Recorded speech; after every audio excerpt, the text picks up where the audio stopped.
Et puis je respecte la peur des gens. Alors est-ce qu'elle est entretenue? Est-ce qu'elle est normale? Enfin, c'est normal hein, d'avoir peur de la maladie.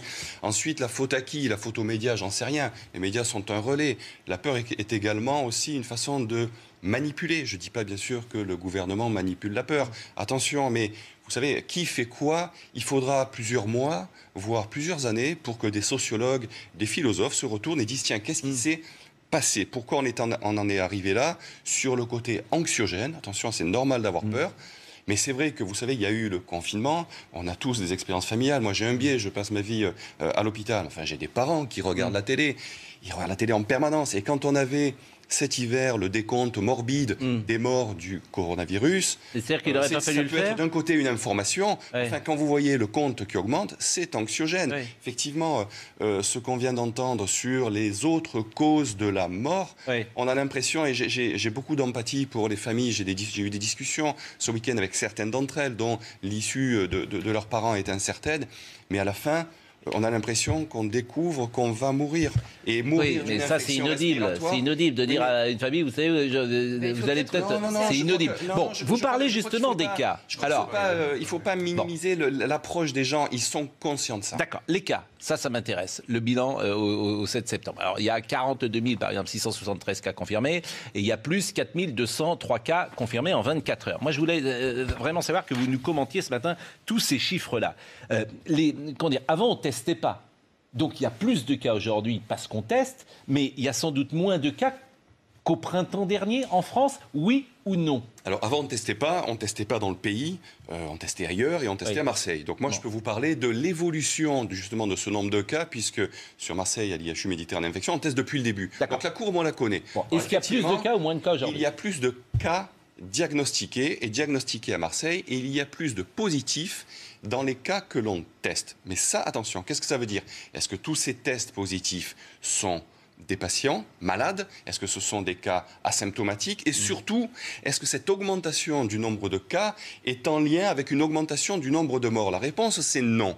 Dans les paramètres, quand vous analysez une épidémie, pour moi, le plus important, bien sûr, c'est le nombre de cas pour savoir ce qui se passe, pour savoir les patients que je dois isoler, et ensuite, combien il y a d'hospitalisations? Est-ce que c'est plus grave ou moins grave que cet hiver? Et combien il y a de morts? Ça, ce sont des paramètres importants. Ça, c'est moins grave aujourd'hui? Et là, actuellement, à Marseille, nous avons, à Marseille, en Europe et dans beaucoup d'endroits du monde, la mortalité liée au coronavirus qui a diminué, qui n'a fait que diminuer. Alors, il y a un petit rebond d'hospitalisation et de mortalité ces derniers jours, mais on part de chiffres qui sont très bas sur des patients qui sont très âgés et très fragiles. Alors bien sûr, ça veut dire qu'il faut être attentif, mais il ne faut pas non plus rebasculer dans l'angoisse. Attention, on n'avait que 2, maintenant on en a 4. Parce qu'après, ça n'a plus de sens. Je vais souvent vous couper parce que je vois que... très volontiers. Moi, j'aime bien des réponses très très courtes et forcément, bon, on n'est pas là pendant 10 heures. Mais comment dire, on va voir le sujet de Marseille qui m'intéresse avec Ariane. Ah oui, le virus, il a muté ou pas? Alors, j'ai écouté notre ministre de la Santé samedi matin qui dirait « le virus n'a pas changé, n'a pas muté ». Je suis toujours perplexe face à ce type d'intervention. Vous savez, ce qui est important à Marseille, et pardon, je vais prendre 30 secondes, mais nous avons les données. Ce qui fait notre force, c'est que nous avons les datas. Plus de 1000 génomes. Ce que je peux vous dire, et je pense que Didier l'expliquera dans sa vidéo aujourd'hui hebdomadaire sur YouTube, c'est que oui, le virus change. Qu'est-ce que ça veut dire? C'est que la diversité du virus que nous constatons depuis cet été, c'est plein de petits variants. Ça n'est plus le même exactement que celui de cet hiver. Mais pourquoi le ministre dit le contraire? Écoutez, j'en sais rien. Après, vous savez...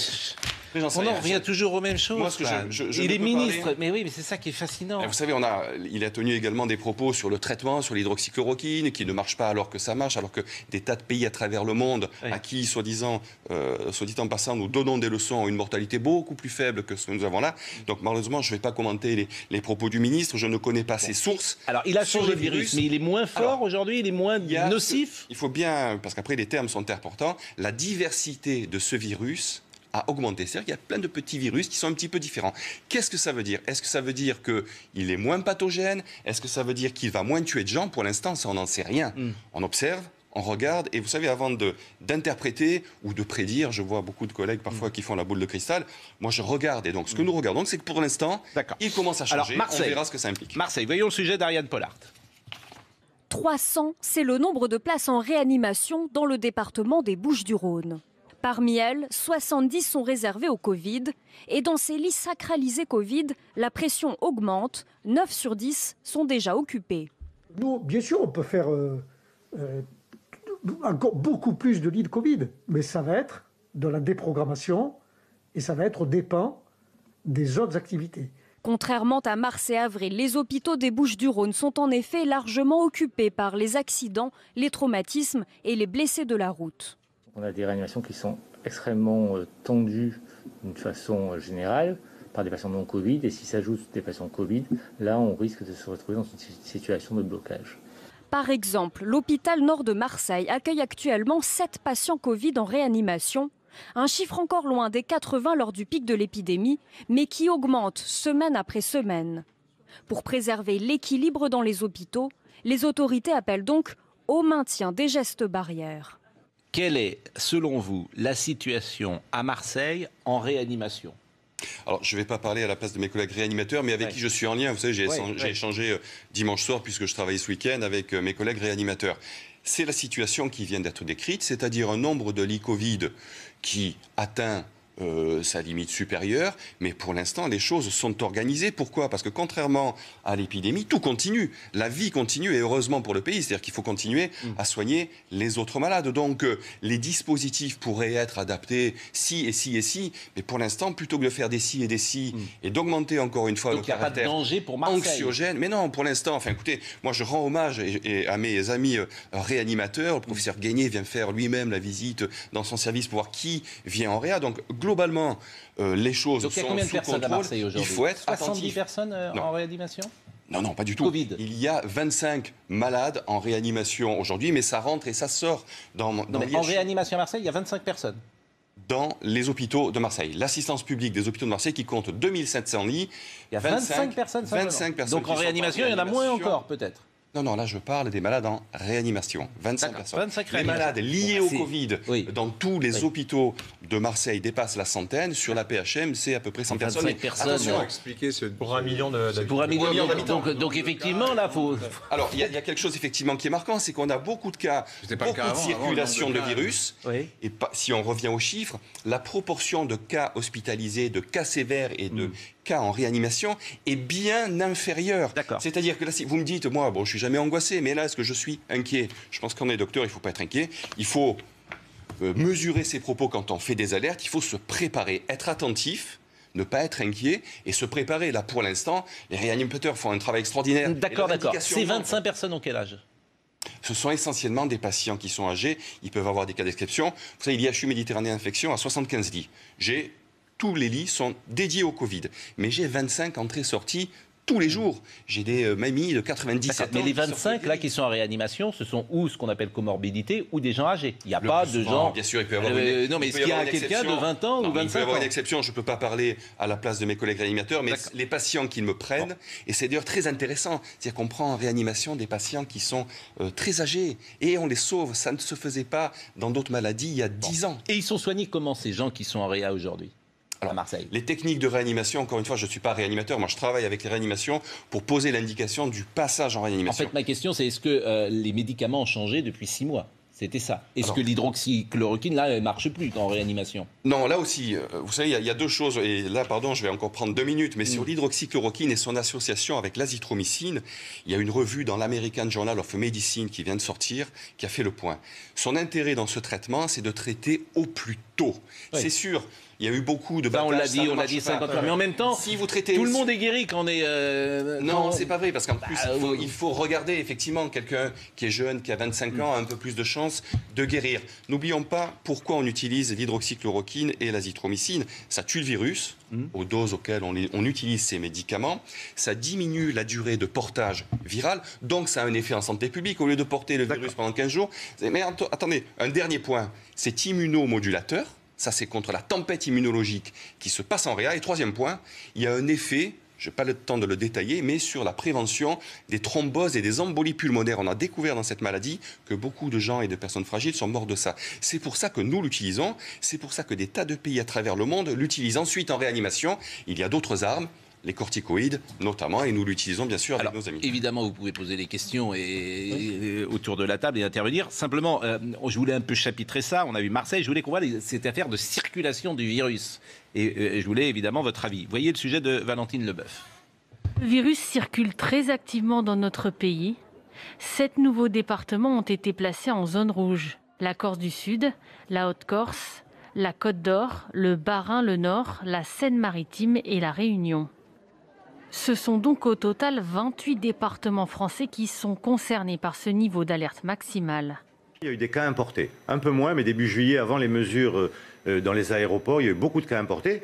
Et le troisième, c'est les mouvements de population liés aux vacances. Et d'ailleurs, quand on regarde un petit peu les départements rouges, ça correspond souvent à des zones touristiques. Dans les départements placés en zone rouge, les préfets peuvent appliquer davantage de restrictions. Dans le Nord, par exemple, aucune dérogation ne sera accordée pour l'organisation d'un événement de plus de 5000 personnes. Les cinémas et les salles de spectacle doivent respecter la distance minimum d'un siège entre 2 groupes de personnes. Enfin, les bars et restaurants sont désormais fermés après minuit 30. Certains professionnels de santé se veulent rassurants. La plupart des nouveaux cas seraient des jeunes asymptomatiques. Ils insistent néanmoins sur l'importance de porter le masque et respecter les gestes barrières. Mais cette affaire de circulation de virus et de zone rouge, on a changé les indicateurs. C'est-à-dire qu'au printemps, on mettait les zones rouges en fonction des réanimations et des hospitalisations. Et aujourd'hui, on met les zones rouges en fonction des cas qui sont dépistés. Donc, effectivement... C'est pas forcément illogique, si.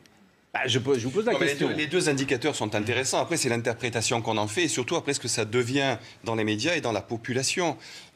Pour nous, les indicateurs les plus importants, c'est la gravité, l'hospitalisation et la mortalité. Ensuite, la circulation du virus, là aussi, c'est très intéressant. On a vu, il y a un petit bémol mais dans ce reportage, après 2 mois où le virus est arrêté, en mai-juin, comme tous les coronavirus, d'ailleurs, que l'on connaît, il y en a 4 en France. Ensuite, c'est revenu avec les mouvements nord-sud, puis les jeunes, puis maintenant les personnes un peu moins jeunes, et puis finalement tout le monde avec une gravité qui est moindre. Donc ça, c'est ce qu'on... Les mouvements nord-sud. Vous savez, les voyages du sud vers le nord, et que ce soit des populations, les touristes, les personnes étrangères originaires de l'étranger qui viennent, les voyageurs. Alors on a eu du confinement, mais enfin les gens ont continué à un petit peu voyager, notamment en Méditerranée. D'ailleurs, nous, les premiers cas d'importation, quand ça a recommencé, c'était plutôt des cas importés liés au voyage début juillet. Puis ensuite, ça se diffuse chez les jeunes, plutôt de façon asymptomatique et sans gravité. Et maintenant, c'est un peu tout le monde, avec encore une fois, une gravité qui est moindre. Ça, est-ce qu'on peut l'empêcher ? On peut empêcher la circulation ou l'infection à titre individuel. On peut protéger les soignants. Ça, c'était essentiel. On a manqué de masques en mars-avril. On peut empêcher qu'un malade contagieux transmette son virus. Ensuite, est-ce qu'on va empêcher ça par des mesures ponctuelles ? Le confinement, la fermeture de tel ou tel établissement, à titre individuel, oui. C'est sûr, si vous allez... Un groupe de jeunes qui va dans une boîte de nuit aura plus de chances de se contaminer. Est-ce que ça va changer quelque chose à l'échelle collective de l'évolution de cette épidémie ? Personne ne le sait. Vous savez, l'intervention humaine dans l'évolution d'une épidémie, dans sa saisonnalité... On ne sait pas comment ça va marcher. C'est magnifique. Je veux dire, d'entendre tout ça, c'est absolument... C'est-à-dire qu'on monte un Barnum, et absolument, et on ne sait pas. C'est-à-dire qu'on ne sait pas. C'est toujours facile à dire. C'est facile à dire. Moi, j'écoute un médecin. Moi non plus, mais si les pouvoirs publics disaient... Bon, on n'y peut rien, l'intervention humaine dans le virus...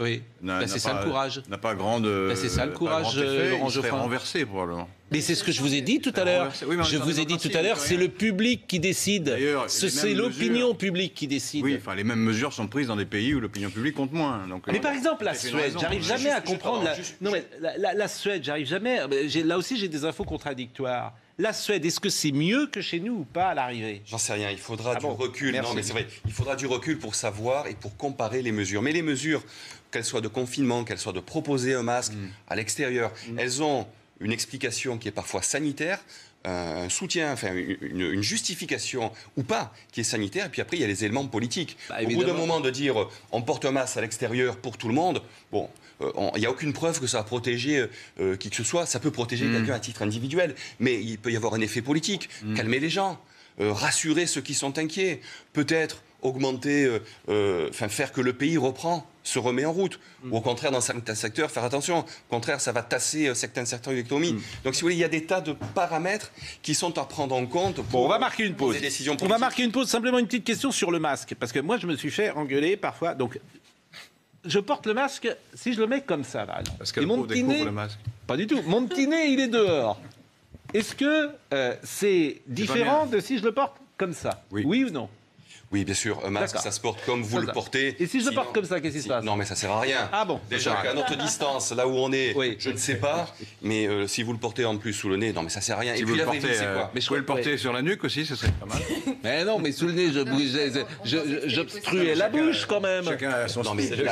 Non, mais ce que je crois, comment? Non, mais vous respirez également, vous allez respirer sur votre micro, ah, oui. vous allez toucher, vous savez, on parle du masque. Ah oui, mais c'est à ce moment-là, c'est pour moi, je ne peux pas transmettre. Oui, mais qu'est-ce qui va se passer, votre masque? Soit vous êtes remarquable et votre masque, vous le changez toutes les demi-journées, une fois qu'il est bien propre. Soit vous faites comme ce que vous avez vu, je ne parle pas de nous, mais ce que vous avez vu, c'est-à-dire on a le même masque, qu'on met bien en boule, dans la poche, et puis quand on va rentrer dans le supermarché, on le reprend vite, puis on le lance dans la boîte à gants, puis on le reprend.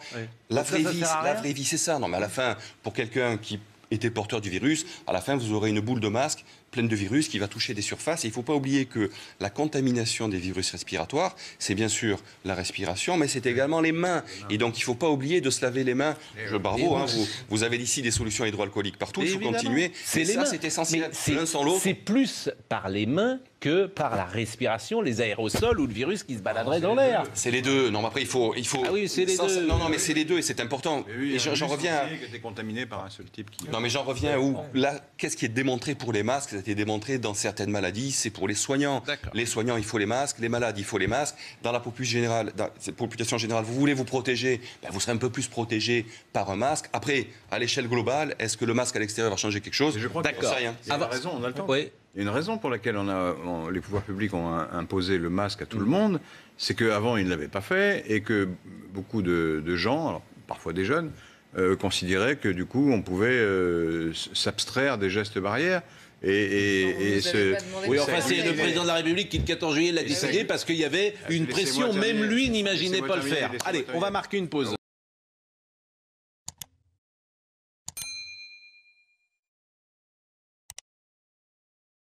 Les questions. Alors, vous nous avez dit le virus, il a changé. Ça, je retiens ça. Plus variable. Plus de variabilité. Il a changé. Il a changé, il est un peu moins virulent. C'est les conséquences de ce changement qu'on ne connaît pas. Voilà. Alors maintenant, est-ce qu'on isole trop? C'était une question qu'on peut se poser. Vous voyez le sujet de Pierre-Henri Holderbaum et vous me donnez votre avis. Les cas positifs à la Covid-19 sont-ils trop isolés? Une étude américaine de l'université d'Harvard relance le débat. Isoler les positifs, il faut les isoler 14 jours, ça c'est sûr. On n'isole pas trop, c'est un peu embêtant pour les libertés, mais du point de vue virologique, il vaut mieux isoler plus que isoler moins. L'étude remet en question les précisions du test PCR, car il indique uniquement si le patient est positif ou négatif et ne permet pas de donner la charge virale. L'idéal serait d'avoir des tests qui quantifient réellement. Ensuite, l'autre problème, c'est que la charge virale, quand on a une charge virale importante, c'est sûr qu'on peut davantage être contagieux, mais il y a des facteurs personnels qui peuvent intervenir. On ne pourra jamais avoir la certitude de la contagiosité ou non de telle ou telle personne. Pour l'étude, la charge virale est un critère important afin de savoir si la personne positive représente un danger pour les individus qui l'entourent. Pourtant, si la majorité des personnes contaminées ne portent qu'une petite quantité du virus, la contagion reste tout de même possible. Quelqu'un à charge virale faible qui reste 4 heures dans une voiture sans masque a tout le risque de contaminer les 3 autres personnes. Quelle que soit la charge virale, il est donc indispensable de continuer à appliquer les gestes barrières. Ouais, moi j'aime bien les cas concrets. La dame dit voilà, dans une voiture, vous êtes 3 heures, vous êtes contaminé, vous allez contaminer peut-être les gens avec qui vous êtes. Est-ce qu'on isole trop?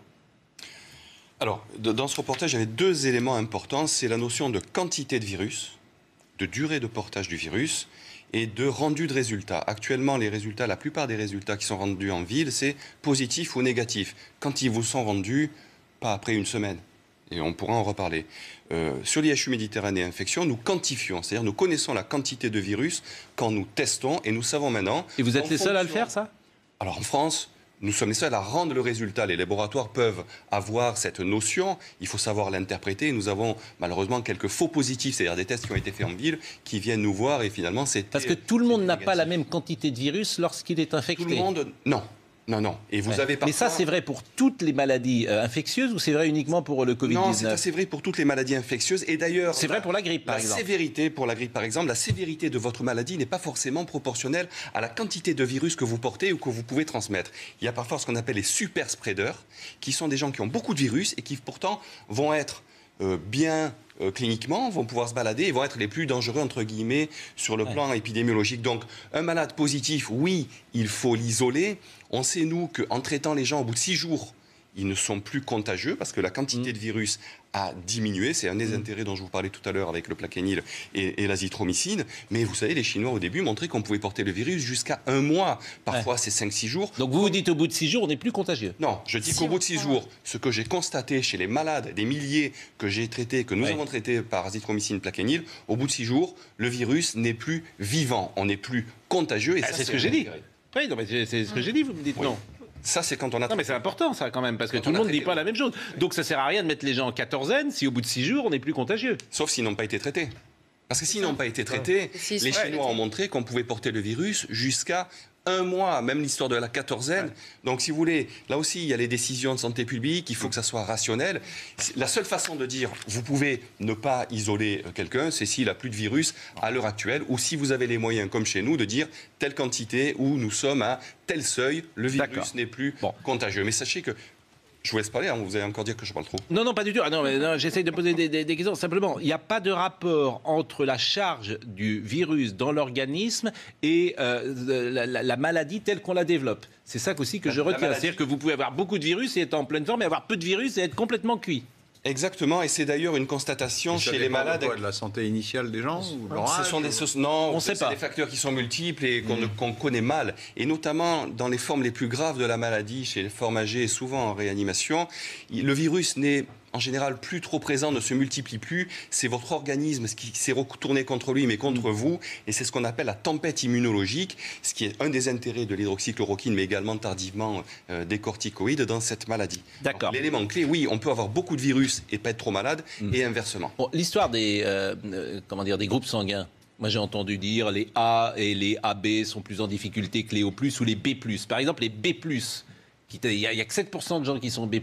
Ils traversent la vie, ils sont moins soumis aux grippes, ils ont une immunité plus forte. C'est vrai ou c'est des bêtises, ça? Écoutez, j'en sais rien, je n'ai pas lu d'éléments scientifiques. C'est sur Internet. Suffisant pour moi. Non, mais après, sur Internet, oui. On peut trouver tout et n'importe quoi. Non, mais on dit que... De façon générale... C'est sur Internet comme si c'était l'encyclopédie. Non, quand je dis c'est sur Internet, l'histoire des groupes sanguins que B+, et O+, il y a une immunité plus forte que A et AB, ça, c'est ce que je lis sur les données scientifiques que j'ai pu lire. Je peux vous répondre en vous disant que les groupes sanguins peuvent avoir une influence sur certaines maladies infectieuses. C'est le cas du paludisme, par exemple.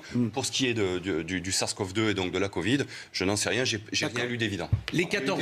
Oui, allez-y. La nicotine, est-ce que ça immunise ou pas, finalement?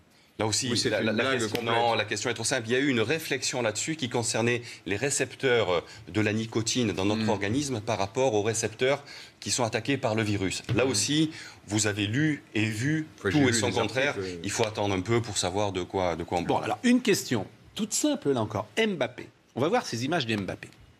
Mbappé a été déclaré positif. Oui. Hier soir, après l'entraînement. Il a fait les tests le matin et puis on a appris le test le soir. Bon.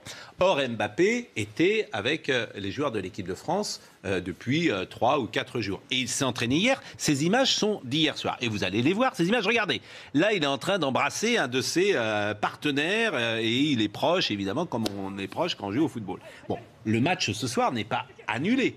Alors, il y a objectivement un risque que les joueurs de l'équipe de France aient été contaminés par Mbappé, donc ils peuvent eux-mêmes contaminer les Croates. Bon, quand je dis que les règles sont floues et que les mesures sont incohérentes ou différentes, je voulais votre sentiment sur ce cas. Écoutez, je ne suis pas médecin de l'équipe. Les médecins ont pris leurs responsabilités. Je suis d'ailleurs très heureux de voir que Mbappé est testé le matin, le résultat l'après-midi. Faites l'expérience, allez vous faire tester, y compris en Ile-de-France. Vous verrez que dans la vraie vie, et hors circuit VIP, allez-y façon anonyme. Vous aurez entre 3 et 7 jours pour avoir le résultat. C'est des expériences familiales parisiennes. Donc vous verrez. Quel test ? Le test Covid, NASA, la détection du virus. Moi, ça a ce qui été veut plus dire rapide, que si vous êtes positif, vous allez continuer à circuler, à vous gambader pendant 3 à 5 jours. Je ferme la parenthèse. C'est un enjeu, puisque soi-disant, tout va bien, on fait des millions de tests. Est-ce que Mbappé, est-ce que les joueurs de Croates, en l'occurrence, sont susceptibles d'être contaminés par des joueurs français, eux-mêmes contaminés par Mbappé? Je ne sais pas, j'imagine, j'en sais rien. Est-ce qu'ils ont tous été testés? Après, s'ils sont tous négatifs au jour J, ça veut dire qu'ils ne sont pas contagieux. Est-ce qu'ils ont été testés? Est-ce qu'ils ont de résultats? Après, les médecins ont pris leur décision. Mais par contre, je fais une analogie. Faites la même histoire dans un restaurant ou dans un bar. Vous savez, je ne suis pas un spécialiste de l'économie, mais enfin, j'ai bien compris qu'il y avait des difficultés. Je ne sais pas si la même décision aurait été prise si vous avez un serveur qui est testé positif dans un restaurant, dans une administration. Je ne sais pas si la même décision aurait été prise. C'est pas à moi de le dire, mais bon, on a tous nos expériences et vous connaissez la réponse. Je suis d'accord avec vous. Je le répète, à partir du moment où vous dites qu'il y a des cas particuliers, il faut adapter la législation aux cas particuliers, vous aurez immédiatement des gens, un peu comme vous, qui vont dire c'est pas cohérent parce que c'est pas pareil à tel endroit et à tel endroit. Non, mais ce qu'il faudrait dire... Si vous faites une mesure unique pour tout le monde, on va vous dire, mais vous ne tenez pas compte des situations particulières. Vous oscillez entre les deux positions en permanence. Non, mais attendez, là c'est de la pure sophistique ce que vous nous faites là. Mais si, adapter des cas particuliers, ne pas donner une leçon générale, c'est une bonne chose. Maintenant, là, on vous donne un exemple entre le bar ou le restaurant ou une administration qui est absolument similaire. Donc, il y a une différence de traitement par rapport aux personnes qui sont en jeu et non pas par rapport aux situations. Voyons justement les boîtes de nuit. Comment ça se passe? Parce que les boîtes de nuit sont fermées, mais toutes les bars se transforment en discothèques. Et je dis aussi le paradoxe. Évidemment, il n'y a pas de clients autour de cette table, mais les boîtes libertines sont ouvertes en France. Les boîtes libertines sont ouvertes. Il y en a moins. Il y en a moins, mais elles sont ouvertes. Donc l'incohérence... C'est une minorité. Certes, mais les gestes barrières n'y sont pas respectés, me semble-t-il. Donc les boîtes de nuit sont fermées. Et on va voir ce sujet de Vincent Farandès sur les bars de nuit qui se transforment en boîtes de nuit désormais, et notamment dans Paris. Regardez. Sur ces images tournées ce week-end, plusieurs dizaines de personnes sont réunies sur la piste de danse d'une boîte de nuit parisienne. Les règles de distanciation ne semblent pas respectées. Peu de masques sont portés. Je me suis attelé au maximum à respecter et à rentrer dans toutes les cases qui nous sont imposées. Je pense, n'ayant pas été blâmé par les services de police, avoir plutôt réussi à ma mission. Nous avons un certain seuil de puissance sonore que nous pouvons atteindre afin que les gens ne puissent pas danser avec 22 affiches. Merci de respecter 1 mètre de distance entre chaque table et merci de porter un masque pour tous dans tout l'établissement. D'autres boîtes de nuit ont déjà rouvert dans la capitale. Ici, les clients sont à proximité immédiate les uns des autres. Le masque est encore une fois en option. Des écarts notables. Pourtant, les établissements, eux, ont bien le droit de rouvrir sous certaines conditions. La préfecture de police de Paris a expliqué que les établissements de type P, discothèques, pouvaient se redéfinir en type N, c'est-à-dire débit de boissons, à condition de renoncer à la danse, etc. Certains ont pu peut-être déraper. Quand je dis ont pu peut-être déraper, c'est une litote. Je sais très bien qu'il y en a beaucoup qui ont dérapé, et des exemples existent partout, et nous les avons tous. Ces dérapages pourraient valoir aux établissements une fermeture administrative.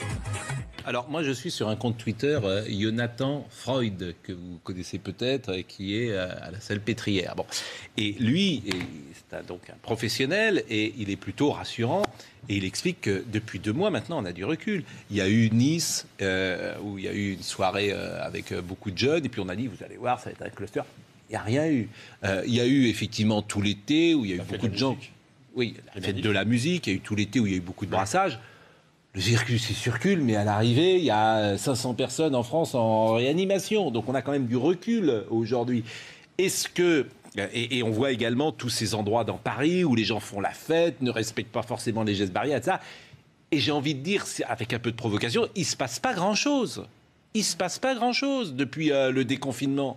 Donc j'ai envie, là aussi, de dire, mais si on ouvrait davantage, les choses, si on ne faisait moins peur aux gens, si effectivement on était, moins anxiogène, pour le coup. Écoutez, moi, je crois qu'on a beaucoup fait culpabiliser les gens, culpabiliser les jeunes cet été.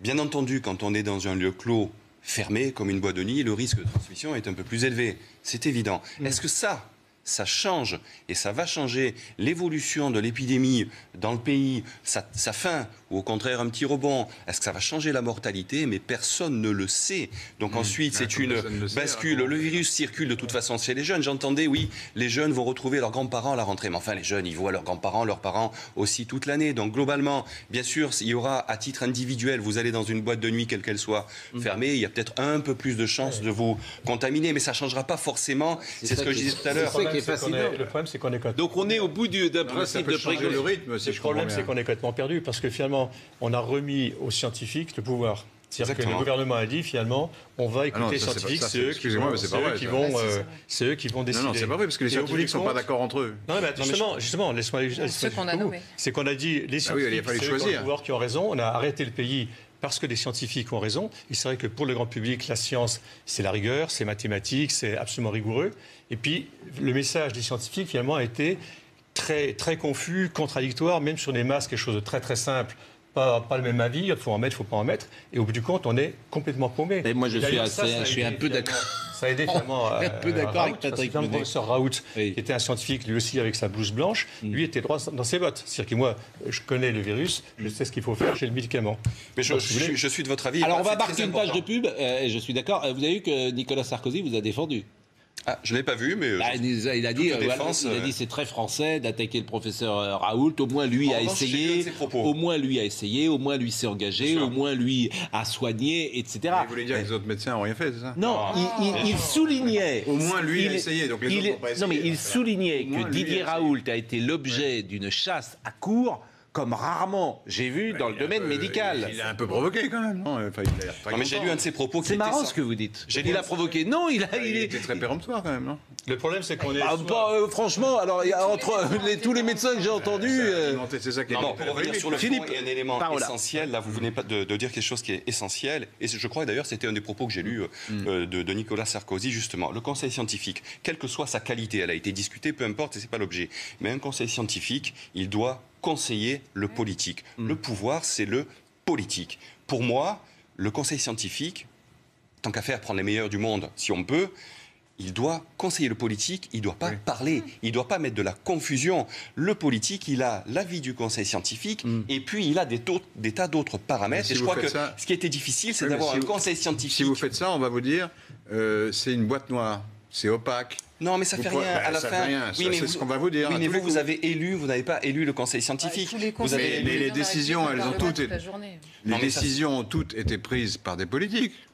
Oui, mais vous avez bien vu à la télé. C'est pas les médecins qui font les lois. Donc, en référence avec ce qu'avait déclaré. Exactement. Mais il fallait bien qu'ils s'appuient sur. Ils n'y connaissent rien. Non, je parle de la prise de parole. Je parle de la prise de parole. Oui, mais c'est le cas. Vous savez, les politiques, ce qu'on demande, c'est du courage, du bon sens, de la décision, avec des conseils adaptés. Si le conseil se met à parler, c'est de la confusion. La pub. Vous restez encore une dizaine de minutes. On recevra après Laurent Alexandre, qui viendra, qui est chirurgien, qui est absolument pas d'accord avec tout ce que vous dites. Je ne suis pas chirurgien, donc je ne parlerai pas de chirurgie. Mais qui est médecin. On sera également avec Régis de Castelnau, qui est avocat à la Cour, et lui qui est en pétard, si j'ose dire, en tout cas en colère contre le port du masque en permanence. Vous restez encore une dizaine de minutes avec nous, et puis après on pourra thèse contre thèse, thèse, antithèse, synthèse. Je vous donnerai une petite... évidemment. Un petit exemple sur le port du masque, parce qu'on parle de décision politique, et il y a aussi des exigences qu'on peut avoir envers le politique quand il en a autant envers nous. La pub, à tout de suite. À tout de suite. Une dizaine de minutes avec nous, professeur Parola, et vous êtes le bras droit, quoi. Vous êtes dans l'équipe de Didier Raoult. Je précise quand même que Brigitte Millot, le 24 mai 2020, avait été la première à dire que l'étude Lancet était bidon. 5 jours plus tard, tout le monde l'avait dit, mais c'est au lendemain de la publication de l'étude Lancet qui met en cause la chloroquine, qui a ajouté au fait qu'on avait le sentiment qu'il fallait absolument abattre le professeur Raoult. Et cette étude, elle était bidon. C'est vrai que ça a créé une sorte de confusion. Écoutez ce que disait Brigitte Millot, c'était le 24 mai 2020. Je vais me faire un peu l'avocat du diable. Là, on reproche au professeur Raoult de ne pas avoir fait une étude contre le placebo. Et là, l'étude dont on parle du Lancet depuis hier, tout le monde en parle en disant ça y est, on a prouvé que ça ne fonctionnait pas. C'est pas du tout une étude contre placebo non plus. Là, c'est une étude observationnelle faite à partir de registres chez les personnes hospitalisées. Donc, on a l'impression qu'on ne s'en sortira jamais. C'était intéressant de le souligner. Bravo donc à Brigitte Millot. Je dois préciser qu'effectivement, et je crois que c'était le même jour chez une de vos consoeurs, Sonia Mabrouk, j'avais qualifié cette étude de farce. Mais il ne faut pas oublier que c'est sur cette étude, brandie comme une autre qui avait été retirée, que le ministre de la Santé avait pris les décisions pour le pays. Bien sûr. Alors, et l'OMS. Bien sûr. Alors le paradoxe, c'est que l'Algérie, le Maroc... C'était une farce. Elle a été retirée. Globalement, on n'a toujours pas la réponse. Sur l'étude, si. Non, sur l'étude, oui. C'était globalement sur l'efficacité du traitement. L'hydroxychloroquine, il nous a dit tout à l'heure. Il a une réponse, mais les autorités. C'est exactement ça. Vous aurez ma réponse. Les autorités n'ont pas de réponse. Exactement. En tout cas, ils ne n'ont pas de données. Ensuite, vous avez l'accumulation. Encore une fois, je vous envoie à regarder 2 choses. Les pays du Sud, Algérie, Maroc, Sénégal, Niger, Mali, regardez leur politique, accès aux soins, prévention des phlébites et traitement précoce. Regardez leur nombre de morts rapportés à la population, premièrement. Deuxièmement... Ils sont mieux sortis que nous. Mais bien sûr, en Algérie, 1500 morts pour une population qui doit être autour de... Et il n'y a pas eu de confinement. De 45 000. Il y a eu des confinements adaptés à la culture, adaptés à des régions. Dans tous les pays que je viens de citer, il y a eu des subtilités de confinement. Mais attention, il y a eu un accès au docteur, un accès à l'oxygène et un traitement précoce. Et une revue américaine vient de sortir. Vous savez, les données s'accumuleront. Là, le débat est trop sensible. Pourquoi vous allez m'écouter, moi, qui suis pro? J'ai une expérience de 6000 patients traités. C'est assez significatif. Je ne pense pas qu'il y en a dans le monde, dans autant de malades suivis des formes très peu sévères jusqu'aux formes très graves avec nos amis réanimateurs. Donc ça, c'est une façon de m'écouter poliment et vous êtes gentil. Mais par contre, les données s'accumuleront. On verra, la paix se fera, croyez-moi. Après... Quand on est une autorité et qu'on a dit, ça ne marche pas, attendez, il y a une méta-analyse qui vient de sortir. Cette méta-analyse qui vient de sortir, elle a été contredite par une autre beaucoup plus sérieuse. Donc attention, moi je peux donner mon avis, vous pouvez m'écouter. Quand on est une autorité et un politique et à la tête du pays, il faut faire attention de dire, ça ne marche pas, parce qu'après l'histoire va vous regarder. C'est le temps qui dira qui a raison. Exactement. Personne ne peut savoir aujourd'hui qui a raison, qui a tort. Et le problème, c'est que le passionnel autour est énorme et on est soit. Mais pourquoi ils l'ont pas pris Il y a à l'échelle mondiale une série d'études de traitement, c'est ça? Si, il y a cette revue American Journal of Medicine qui vient de sortir aux États-Unis.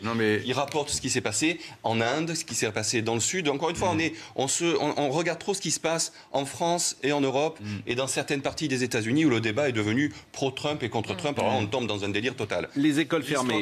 Les écoles fermées. Je voulais qu'on voit ce sujet parce que j'ai l'impression que là encore, on va fermer. Non pas toutes les écoles, mais on entre dans un circuit où pour un cas, c'est l'agence régionale de santé qui peut prendre la décision. Un cas dans une école, dans une classe, tu peux fermer une école, si l'ARS décide. Donc c'est quand même très, très, très étrange. Voyez ce sujet de Johan Giametta d'Angelo et la difficulté pour les mamans et les papas, évidemment, d'accueillir les enfants lorsqu'ils ne sont pas à l'école. Depuis jeudi, 2 jours seulement après la rentrée scolaire, cette école maternelle du 14e arrondissement de Paris a déjà renvoyé une partie de ses élèves à la maison. La cause, une fillette a été testée positive à la Covid-19. Une classe entière de cette école est maintenant fermée. Les parents, eux, sont contraints de se débrouiller tout seuls. J'ai dû tout arrêter, j'essaie de travailler de 22h à minuit en étant crevée. Mon fils se réveille à 5h30 du matin, je dors 4 à 5 heures par nuit. Et effectivement, comme je vous disais, c'est des éponges, donc il n'est pas bien quoi. Il n'est pas bien, je suis pas bien, personne n'est bien. Au total, ce sont 21 enfants de l'école maternelle qui doivent être gardés par leurs parents pendant au moins 14 jours. Chacun doit s'organiser, malgré la reprise du travail. Je suis toute seule avec les 3 enfants, dont le deuxième, le Timaël, que je dois garder à la maison pendant 15 jours. Donc au niveau du travail, on s'adapte. J'ai des collaborateurs et des supérieurs très accommodants, mais enfin ça reste compliqué de travailler. Si l'une des classes de la maternelle a été fermée, les autres élèves, eux, peuvent retourner normalement à l'école. Vous vous rendez compte, on nous dit que les enfants ne transmettent pas le virus. effectivement, ils sont moins ou pas malades en fait. En dessous de 11 ans, ils sont jamais malades. Et on ferme des écoles. Et on ferme des écoles toujours au nom du... C'est 28 écoles, mais il y a combien d'écoles en France? Mais on vient de rentrer. On vient de rentrer, Laurent, ça fait 8 jours. Oui, d'accord, mais enfin, ça porte sur un tout petit nombre. Mais on vient de rentrer. Et alors à l'arrivée, on va en avoir combien? On ne sait pas, mais peut-être qu'il n'y aura pas plus. Et puis pensez à ces 28 écoles. Mais vous ne répondez pas à mon argument. C'est quand même un mais si, j'ai répondu. Minuscule. Mais Laurent... S'il y avait la moitié des écoles fermées, ça changerait le problème. Mais sauf que ça va ne faire qu'empirer. C'est le principe, en fait. C'est un vrai... Moi, franchement, je trouve ça effrayant, donc je le dis tous les matins. Je trouve ça effrayant, cette situation. Oui, mais donc, s'il y a des cas dans l'école... Mais quand je dis ça... attendez, c'est pas moi qui... D'ailleurs, quand je dis je suis effrayant, je trouve ça effrayant, c'est parce que j'entends les parents d'élèves sur le dos qui vous disent que vous êtes en train de mettre en danger c'est ça. Et c'est ce que je vous dis, c'est les parents. C'est ce que je vous dis. C'est-à-dire que vous avez créé un climat... Ils n'ont pas forcément tort de dire ça, les parents. Mais vous avez créé un climat mortifère. C'est-à-dire qu'ils vous diront la même chose pour la grippe l'année prochaine. Si c'est votre enfant à vous, vous faites quoi, vous? Ah, mais moi, je l'envoie. Moi, je le laisse, mais alors... Ah, mais moi, je l'envoie, je vous assure, mais mon enfant, je l'envoie, mais il n'y a aucun souci. Et s'il attrape? Oui, mais ça va être vrai pour l'entreprise. Eh bien, il l'attrapera. Qu'est-ce que vous voulez que je dise, Laurent? Il y a deux parties dans la question. Monsieur Parola. Je ne vais pas parler en théorie. Mais qu'est-ce que vous en pensez, vous? Écoutez, ma fille à 8 ans est à l'école. Donc, voilà. je suis concerné à la sortie de professionnel. Non, mais je vous explique. L'école est ouverte. Est-ce que ça a un sens de fermer des écoles? Il y a peut-être des cas particuliers, je ne peux pas me prononcer. Mais effectivement, vous l'avez dit, les enfants font pas ou peu de maladies. Une des angoisses qu'il peut avoir, c'est si des enfants ont été positifs, l'inquiétude de l'adulte ou notamment des enseignants. Mais à ce moment-là, vous savez, moi je travaille avec des malades Covid positifs, je baigne dedans toute la journée et j'ai un masque. Donc après, une façon de répondre à l'angoisse des enseignants et pas forcément des parents, pardonnez-moi, c'est une expérience personnelle. L'angoisse des parents, là, actuellement, c'est que l'école ferme. Parce que qu'est-ce qui va se passer si l'école ferme? Les petits de 8 ans, vous savez où ils vont? Où est-ce qu'ils vont, les petits de 8 ans? Ils vont être gardés par qui? Par les grands-parents. Par les grands-parents. Et ça va être un souci. Heureusement, ça circule assez peu chez les enfants, mais si c'est un cas positif, il va chez les grands-parents, et là, on rentre dans quelque chose, même si on l'a dit, c'est un peu moins sévère, c'est plutôt les personnes âgées, voire très âgées. Mais ça mériterait une enquête sur les écoles en question, pour savoir pourquoi elles ont fermé. Mais ça mérite un peu de rationalité. Tu les fermes pour toujours la même raison, tu les fermes parce que... vous avez fermé Mais parce que tu as la trouille, enfin... Il faut tout fermer, il faut fermer. Tu la fermes parce que... Mais... Tu la fermes parce que tu vas jusqu'au bout du principe de précaution. Je ne sais pas, vous devriez envoyer un journaliste sur place qui demande aux gens pourquoi ça est fermé. Vous êtes journaliste, non? Mais il y a 28 écoles, je vous assure, c'est toujours les mêmes systèmes. Les gens se protègent, c'est dans un système où ils ont tellement peur eux-mêmes. Le directeur de l'ARS du coin se protège. Il y a forcément des parents qui veulent. Je supposais, je ne sais pas. Eh bien oui, mais s'il y a des parents qui sont extrêmement inquiets, ils retirent leurs enfants. On ne peut pas supposer à l'avance une chose avant d'y avoir été. Oui, mais si on ferme à chaque fois qu'il y a quelques cas, il faut fermer des usines, il faut fermer les métros, il faut tout fermer. Bon, on va conclure avec vous. On va conclure. D'abord, le confinement, c'était une erreur ou pas? L'histoire le dira. Vous savez que... Non, mais c'est important. C'est important. Après, il y a mon avis personnel, mais... C'est ça qui m'intéresse. Écoutez, si on regarde à titre individuel, dans certains pays, Italie, Espagne, on sait qu'à titre individuel, on ne s'est pas moins contaminé, voire plus contaminé en étant en télétravail et confiné. Ensuite, le confinement, il n'est pas que sur la transmission du virus et le nombre de cas. Le confinement, il a un rôle ou des conséquences sociales sur la peur, sur les autorités, sur le temps de reculer en disant comment on s'organise. Et donc ça, c'est l'histoire qui le dira. Sur le plan sanitaire, non. Sur le plan social, économique, on verra quelles seront ou quelles ont été les conséquences, positives ou négatives. Il faut un peu de temps. Eh ben, je vous remercie vraiment grandement. On va recevoir le professeur Laurent Alexandre dans quelques instants. L'interview de Didier Raoult qu'avait réalisé Laurence Ferrari était absolument formidable, intéressante. C'est la meilleure interview d'ailleurs qui a été faite du professeur Raoult. Et puis saluer le professeur Raoult. Il ne veut pas se présenter à la présidentielle. Ça, vous pourrez lui demander, mais je crois qu'il a toujours... Il n'a pas envie d'avoir un rôle politique. Non, mais je crois que pour le pays, pour nous, c'est bien qu'il continue à faire son métier de docteur et de scientifique. Bon, écoutez, saluez-le pour nous. Et puis on va faire rentrer effectivement Laurent Alexandre et on sera avec Régis de Castelnau et je lui demande vraiment, ça fait un moment qu'il attend et je suis vraiment désolé mais on a pris un peu de retard. Je voudrais qu'on voit les anti-masques et ce sujet de Valentine Leboeuf. Qui sont les anti-masques? Régis de Castelnau fait partie de ces anti-masques. Le coronavirus n'existe pas et le masque est en réalité utilisé par le gouvernement. pour soumettre la population. Voici 2 des arguments phares des opposants au port du masque obligatoire. 3 caractéristiques rassemblent ces militants: la défiance institutionnelle, le refus des contraintes et la croyance dans les thèses complotistes. 90% des personnes interrogées pensent en effet que les vaccins sont dangereux et que le ministère de la Santé et l'industrie pharmaceutique cachent volontairement cette information au grand public. D'après la Fondation Jean Jaurès, le complotisme et la méfiance envers les institutions se retrouvent habituellement chez les jeunes des classes populaires. Pourtant, les répondants sont ici majoritairement des femmes. L'âge moyen est de 50 ans et le niveau d'éducation est en moyenne à Bac+2. Les groupes anti-masques sont de plus en plus nombreux partout dans le monde. En France, 2 manifestations se sont déjà tenues à Paris, mais le mouvement reste limité. Régis de Castelnau est avec nous, je le salue. Je salue également Laurent Alexandre, qui est chirurgien et qu'on a souvent vu sur les plateaux. Alors vous êtes un anti-Raoult. Moi, j'étais un admirateur de Raoult. Avant qu'il parte en vrille en janvier-février, quand il a annoncé qu'on n'allait pas s'inquiéter pour 3 Chinois qui mourraient, quand il a annoncé que ça ferait moins de morts que les accidents de trottinette. Moi, j'étais un admirateur de Raoult. Je lisais tout ce qu'il écrivait. C'était un homme que j'aimais beaucoup. Et j'ai été extrêmement surpris de le voir partir dans le délire dans lequel il est parti, en niant la maladie. Et il a retardé la prise de conscience en France. Raoult a convaincu beaucoup de gens que l'épidémie n'aurait pas lieu.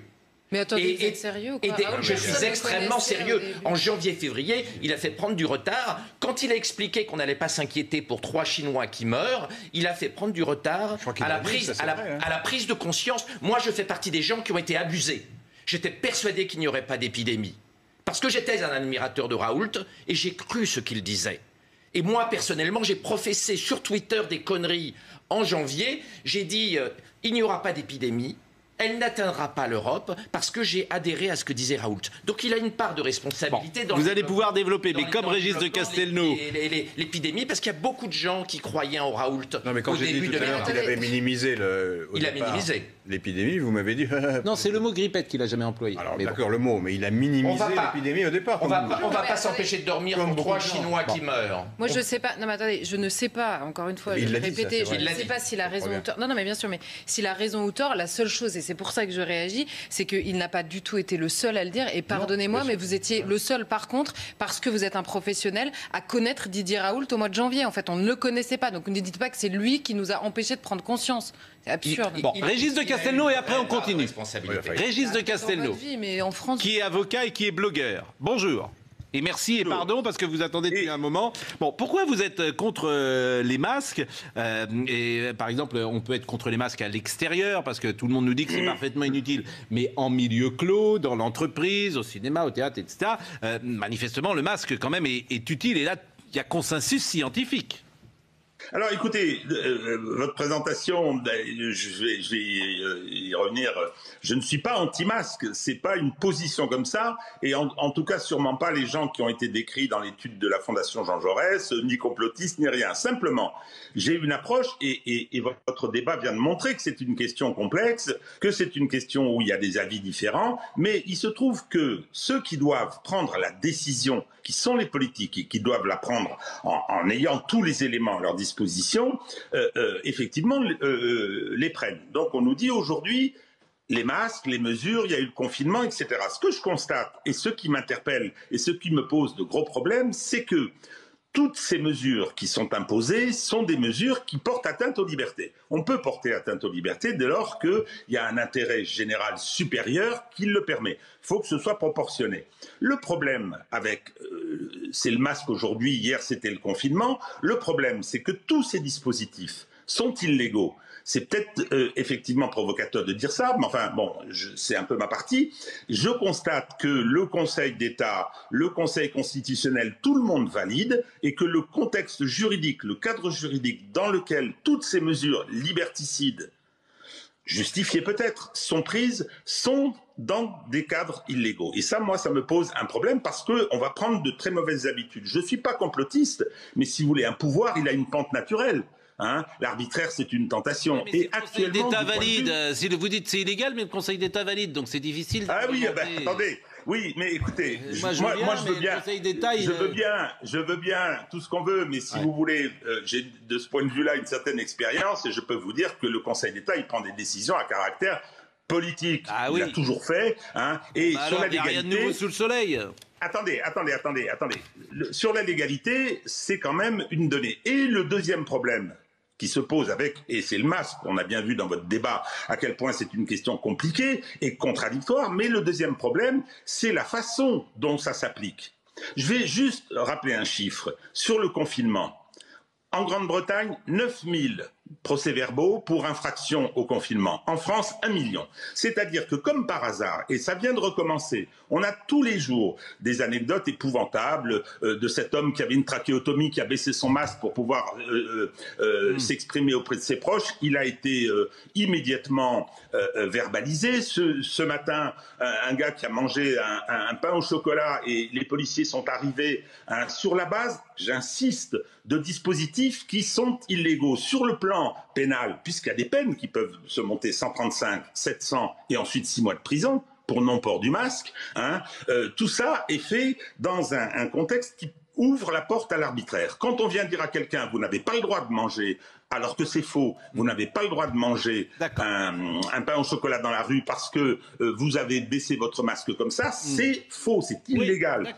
Les principes ne sont pas respectés. Donc mon problème, il n'est pas, moi si vous voulez, j'ai pas les compétences qui permettent de dire il fallait confiner, pas confiner, il faut porter un masque à l'extérieur, j'ai des doutes comme tout le monde, je penche un peu sur effectivement la surestimation du risque.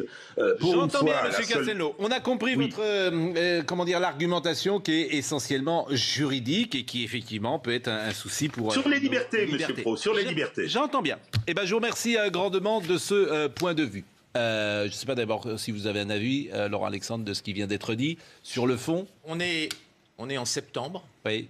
Il fait encore 25 degrés, donc on n'est pas à l'intérieur. Et c'est quand on rentre à l'intérieur qu'il y a la plus grosse circulation de virus. Et on a eu hier une augmentation de 10,5% de patients pour Covid en réanimation en France. C'est-à-dire le nombre de patients en réanimation a augmenté de 10,5% hier.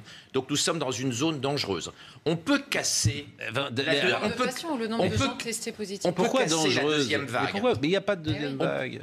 C'est pas vrai, il y a une deuxième vague avec une augmentation des malades en réa. Là, vous êtes anxiogène. Non, je suis désolé de vous le dire. Vous n'avez pas le droit de dire ça. J'ai tout à fait le droit de dire. C'est médicalement faux ce que vous dites. On était stable à 300. On était stable à 300, on est à 550. Mais c'est pas une deuxième vague. Je suis désolé, c'est le début d'une deuxième vague. C'est le début d'une deuxième vague qu'on ne voit. C'est ça qui est le... En fait, c'est ça le danger. Qu'on ne voit pas qu'en France. En Israël, la situation est extrêmement difficile en ce moment. Le Maroc dérape, l'Italie commence à remonter, l'Allemagne a remonté et l'Espagne est dans une situation vraiment difficile, elle a dépassé... Merci, au revoir. Je vous avais dit, j'ai entendu là, vous avez vu la voix divine de Régis de Caldestel. Je vous avais dit merci. Oui, on me dit au revoir, je réponds. Oui, bien sûr, mais vous avez dit au revoir il y a 20 secondes, mais c'est pas grave. Merci. L'histoire de la deuxième vague, c'est intéressant parce que personne ne dit ce que vous dites. Je voudrais rajouter un mot. Moi, je suis pas médecin. Moi, je suis très heureux que l'équipe de Raoult soit en train de changer de discours. Car elle est très écoutée. Vous savez que l'IFOP a montré que 80% des sympathisants gilets jaunes étaient pro-Raoult. C'est quelqu'un qui a une influence importante, notamment dans les milieux populaires. Et après avoir nié la deuxième vague, l'équipe Raoult aujourd'hui ne la nie plus. Elle ne l'appelle pas deuxième vague, elle l'appelle rebond. C'est ce qu'a dit Parola tout à l'heure, je l'ai bien entendu, il a dit ça vers 9h20. Oui, mais c'est pas la même chose. Non, c'est la même vague. C'est pas la même chose, c'est pour ça que c'est dangereux. On était quasiment arrivé à des taux de rentrée en réa qui étaient très très faibles. Il y a aujourd'hui, alors appelez ça rebond si vous voulez pas. Mais c'est pas la même chose. Mais on a une augmentation. Mais oui, mais c'est pas la même chose, Monsieur Alexandre. Un taux élevé. C'est pas la même chose. Le mot deuxième vague, c'est anxiogène. Vous voyez, les mots ont un sens. Le rebond n'est pas rassurant. Le rebond actuel n'est pas rassurant. Vous savez combien il y a eu de morts le jour du confinement? En mars, il y en avait que 27. En réalité, quand on est face à une exponentielle, et un virus, c'est une vague, ça peut aller très vite. C'est pour ça qu'il faut faire attention. Par ailleurs, par rapport à ce qu'a dit Parola, je voudrais quand même rajouter quelque chose. Aujourd'hui, l'équipe de Raoult, pour parler de l'efficacité de la chloroquine, elle parle du Niger et du Sénégal. Heureusement qu'il n'y a pas de mort au Niger et au Sénégal, c'est les deux pays les plus jeunes au monde, parmi les plus jeunes au monde. L'âge médian au Niger est de 15 ans. C'est le pays le plus jeune au monde. Et au Sénégal, c'est de 19 ans. Dans des pays où il n'y a pas de vieux et où il n'y a que des ados, évidemment qu'on a une très faible mortalité, puisque vous savez que la mortalité des plus de 80 ans est 180 fois supérieure à la mortalité des moins de 40 ans. Donc le fait que le Sénégal et le Niger aient des bons résultats n'est vraiment pas une preuve de l'efficacité de la potion Raoult. Moi, je vérifie tout ce que vous me dites. Si vous commencez à me dire des choses qui ne sont pas justes, il n'y a pas eu 27 morts le 14 mars, au début du confinement. Il y en a eu 91. Donc, moi, je vérifie tout, et je le vérifie en direct. Du confinement vérifié.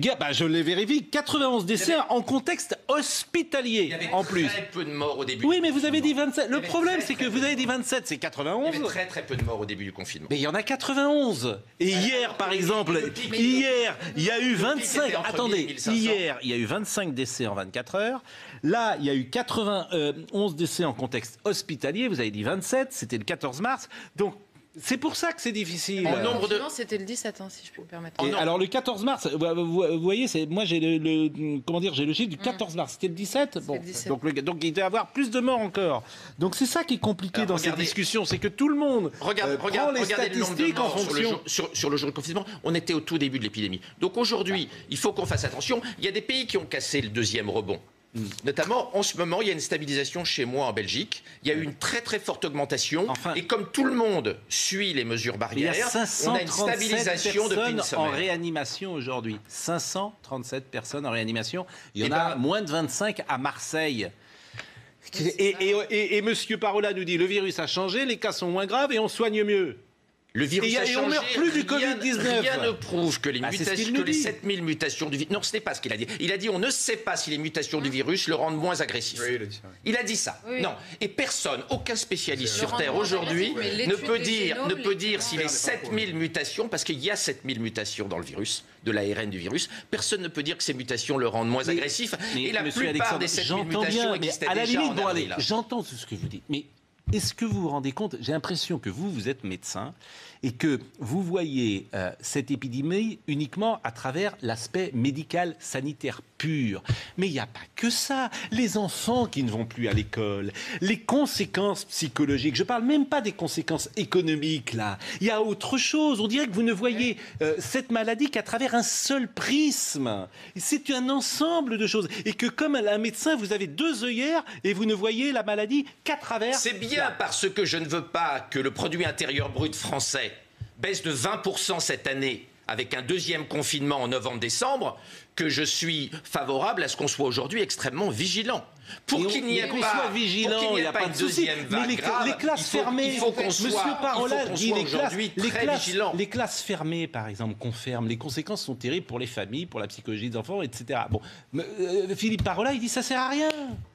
En gros, il dit on ne faut pas fermer les écoles. La différence par rapport au passé, c'est que nous ne supportons plus la mort. En 1919, la grippe espagnole a fait 408 000 morts en France sur les 50 à 100 millions de morts qu'elle a fait sur Terre. On a commandé 408 000 cercueils, on n'a rien fermé, on n'a rien confiné. Comme on n'avait pas de lit hospitalier, on mettait les gens dans des hangars et on attendait qu'ils meurent. Et en plus, vous savez que la grippe espagnole touchait des gens très jeunes, parce que les gens de plus de 40 ans étaient protégés par un épisode de grippe des années 1880 qui les avait immunologiquement protégés. Donc, dans le passé, on supportait d'avoir beaucoup de morts. Lors de l'épidémie de grippe de 1969, rien qu'en décembre 1969, on a eu 25 000 morts en France. On n'a confiné personne. C'est une des années où il y a eu la plus forte croissance de l'économie française dans le siècle, puisque la croissance a fait plus 7%. Mais il n'y avait pas les médias. Aujourd'hui, nous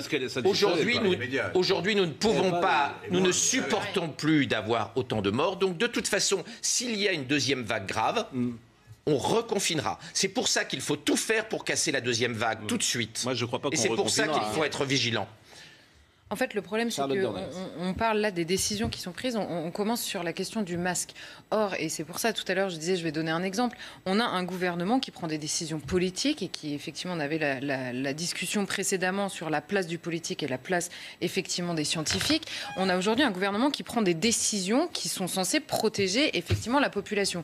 Il y a la vie, en fait, entre le fait de mépriser la mort et le fait de la fuir à tout prix. Il y a quand même la vie entre les deux, quoi. Il est possible d'être prudent en acceptant effectivement que notre condition humaine se termine par la mort. Le gouvernement aujourd'hui, pourquoi est-ce que pendant l'été, on peut avoir effectivement un œil critique, tout en n'étant pas médecin et en ne sachant pas tous les tenants et les aboutissants sur ce virus, sur les décisions. Aujourd'hui, on nous demande de mettre un masque partout, notamment dans la rue, effectivement en extérieur. Là où Régis de Castelnau a raison, au-delà des débats juridiques que je ne maîtrise pas, c'est que quand une décision qui est prise comme en état d'urgence par un gouvernement seul s'impose à toute la population, c'est notre devoir de la discuter, de savoir est-ce qu'elle est juste ou non. Or, en extérieur, rien ne prouve effectivement, surtout quand sur les terrasses de café, pour des raisons évidentes, on peut l'enlever, quand on rencontre des gens chez nous, etc., on l'a pas, on nous impose le masque toute la journée, et quand vous revenez à l'aéroport, ce qui m'est arrivé, c'est ça que je voulais vous raconter, au mois d'août, après l'explosion qui a eu lieu à Beyrouth, je suis partie en reportage à Beyrouth. Le Liban, dans l'état désastreux dans lequel est ce pays, vous demande de faire un test avant de partir. J'ai fait un test, alors moi, contrairement à l'exemple que donnait Monsieur Parola, j'ai eu la réponse très rapidement. J'ai fait un test en France. Je suis négative, je pars au Liban. J'arrive au Liban, ils me prennent la feuille avec le test dans l'avion, en arrivant au Liban, et en sortant de l'aéroport, je suis à nouveau testée. On me demande à côté de qui j'étais dans l'avion, je suis testée et dans les 3 jours, je sais si oui ou non, non seulement moi je suis positive, mais si j'étais dans l'avion à côté de quelqu'un de positif. Donc ça, c'est au Liban qui est dans une crise économique absolument abominable, qui vient de se taper une explosion absolument atroce et qui est vraiment, vraiment dans le mal. Le retour en France, on ne me demande pas de test pour rentrer.